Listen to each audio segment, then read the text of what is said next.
Hello అండి. నా channel first time చూస్తున్నట్లయితే నా పేరు కృష్ణప్రియ అండి. Welcome back to one more mini blog. ఈరోజైతే మేము హౌసెస్ చూడటానికి వెళ్తున్నామండి. సో వెళ్ళే దారిలో అయితే అన్ని టన్నల్సేనండి బాబు. అండ్ ఈ టన్నల్స్కి స్టార్టింగ్ ఒక కెమెరా అండ్ ఎండింగ్ ఇంకో కెమెరా ఉంటుందంట. టన్నల్స్ లోపలికి వెళ్ళిన తర్వాత ఎక్కడ ఆకూడదంటండి. అందుకని నేనైతే ఇలాగే వీడియో తీశాను. పద్దాగు లోపలే కూర్చొని వీడియో తీస్తున్నాం అని మాత్రం అనొద్దు. అండ్ కంపల్సరీ స్పీడ్ అయితే 70 km/h ఉండాలంట. అంతకంటే తక్కువ అవ్వకూడదు, అంతకంటే పెరగకూడదండి. ఇన్ కేస్ పెరిగినా తగ్గినా క్లియర్గా క్యామ్లో కనపడిద్దంట. సో అప్పుడు చక్కగా మన పోలీస్ గారు అయితే వచ్చి ఫైన్ వేస్తారంట.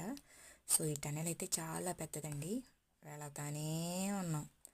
నేనైతే ఇప్పటివరకు ఇంత లాంగ్ టన్నెల్ని ఎక్స్పీరియన్స్ చేయలేదండి. మీరు ఇంత లాంగ్ టన్నెల్ని, ఇంత ఫ్రీక్వెంట్గా వచ్చే టన్నెల్స్ని ఎప్పుడైనా ఎక్స్పీరియన్స్ చేశారా? చేస్తే కమెంట్ చేయండి. Please do like, share and subscribe to my channel Krishna in Korea. Bye bye.